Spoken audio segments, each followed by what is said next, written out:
All right, Larry Krueger here from the Pig and a Pickle Krug Show with a little 49er video. Now, the Niners have had a strategy that has really worked out. Man, they have done a great job in working the compensatory picks, and it's helped them maintain a bevy of picks and been able to, still remain competitive despite the fact that they are usually picking at the end of the round due to their success on the field. Now, the Niners have put together this program. According to Over the Cap, the Niners are projected to have 4 compensatory picks in next year's draft. They get a round 3 pick for losing Mike McGlinchey to Denver. They also get a round 3 pick for the D'Amico Ryans and Rand Carthon hirings elsewhere. And they get a 6th-round pick for losing Jimmy Ward and another 6th-round pick for losing Emmanuel Mosley. So 4 additional picks are coming the 49ers' way, and it's all part of this compensatory formula. And the 49ers are really good about this. They try to make sure that they are always in a plus category when it comes to this formula. So they don't so they wind up gaining draft picks after the 3rd, 5th, 6th, or 7th round. And they stay disciplined, and they hunt for free agents that don't apply, are not on the list. Not every free agent is applicable to this formula. The 49ers had 9 players sign deals in free agency with other teams. Jimmy Garoppolo, Charles Omenihu, Hassan Ridgeway. Those 3 contracts canceled out the additions of Javon Hargrave, Sam Darnold, and Isaiah Oliver. So when they lost Jimmy, Omenihu, and Ridgeway, it was basically a wash when they signed Hargrave, Darnold, and Oliver. So that's the way the cancellation chart works out. Then Clelin Ferrell and John Feliciano, 2 other free agents the Niners signed, did not impact the comp pick formula, and neither did Matt Pryor. So Pryor, those 3 guys did not count at all against the formula. So the Niners got Ferrell, Feliciano, and Pryor without impacting the formula at all. The maximum number of compensatory picks you can be awarded are 4, which is why the Niners can't claim the comp picks in the 6th round for Azeez Al-Shaair or the 7th round for losing Daniel Brunskill. But if you look at their haul of draft picks for next year, the Niners will have a pick in the 1st round, their own 1st-round pick. They're going to have their own 2nd-round pick now that the Trey Lance trade is fully complete. They're going to have their own 3rd-round pick. Then they get a 3rd-round pick for McGlinchey and a 3rd-round pick for Rand Carthon. Then they have their own 4th-round pick. Then they get a comp pick in the 5th round for Samson Ebukam. They have their own 6th-round pick. Then they get a comp pick in the 6th round for Jimmy Ward. And they get another comp pick in the 6th round for Emmanuel Mosley. And then they have their own 7th-round pick. So the 49ers are projected to have 11 draft picks in next year's draft. And what it really does is just allows them to keep replenishing their football team. They could take 11 bites of the personnel apple and, take their chances, or they can now move these picks for veteran players at the trade deadline. So if they get to October and they feel like they're a veteran pass rusher away or a running back away or a wide receiver away, whatever their need is, they've got flexibility because of all these extra comp picks to trade them for veteran players or to trade up in the draft for one great player. I would imagine next year will be a big year for the 49ers as far as trying to replace Trent Williams, right? Trent Williams is a premier left tackle. Generally, those guys go in the top 15 picks of the draft. I can almost, as sure as I'm sitting here, I could tell you that the 49ers are unlikely to be picking in the first 15 picks of the draft next year.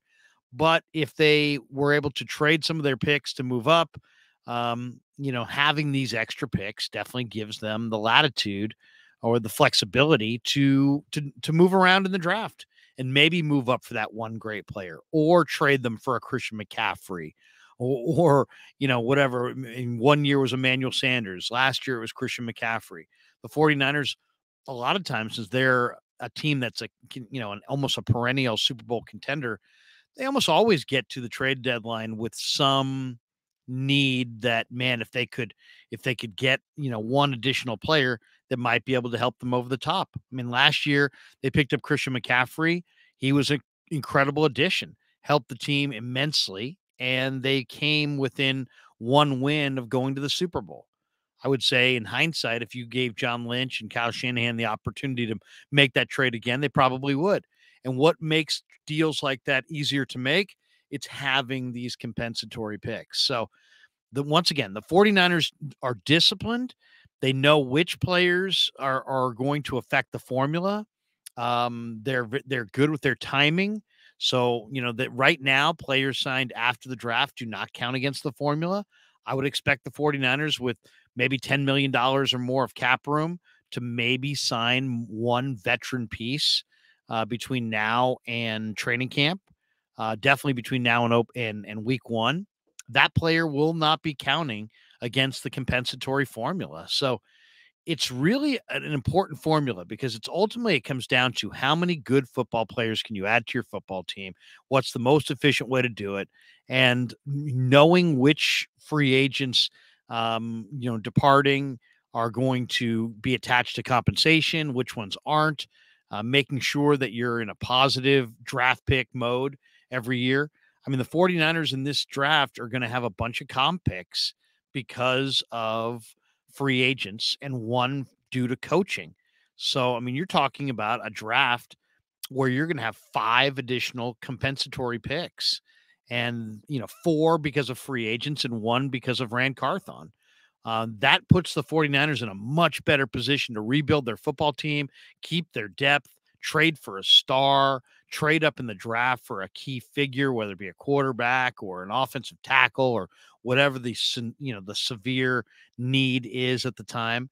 And it's really a great way to continue to build your football team. So, not every team in the league is as proficient at putting together these compensatory, working and staying as disciplined as the Niners have as far as dealing with the compensatory formula. And so, every team in the league would love to have 5 or 6, extra draft choices, but it's about being disciplined, being aware, making sure that you're not just pursuing players for without any idea, knowing which players are tied to the formula, trying to stay disciplined in when you spend in free agency and how you spend. And I think it's also kind of impacted the 49ers from the standpoint of instead of trying to do free agency in numbers, have you noticed what they've done the last couple of years? They've gone for big time guys. Like Charvarius Ward was among the better free agents. Javon Hargrave arguably was the best free agent because the way the formula is set up, you want to get one great player out of free agency, but you just don't want to sign free agents in mass. You want your roster to be filled in mass with the players that come out of the draft. That's how you stay younger, healthier. I think that's a better plan long term. So the formula penalizes the teams that need to go find 5, 6, 7, 8 players in free agency. And it counts them and it's, works against the equation. If you look at the better philosophy, I think it's the Niner philosophy right now, which is go get a true difference maker in free agency, but don't sign a bunch of them. Sign one big name guy in free agency and let 4 or 5 of your guys go and then attempt to replace those guys in the draft. The result is you have more stars at the high end of your roster. You also have a better compensatory pick formula, and you have a younger draft built roster as opposed to an older free agent built roster. I think that's the way to go.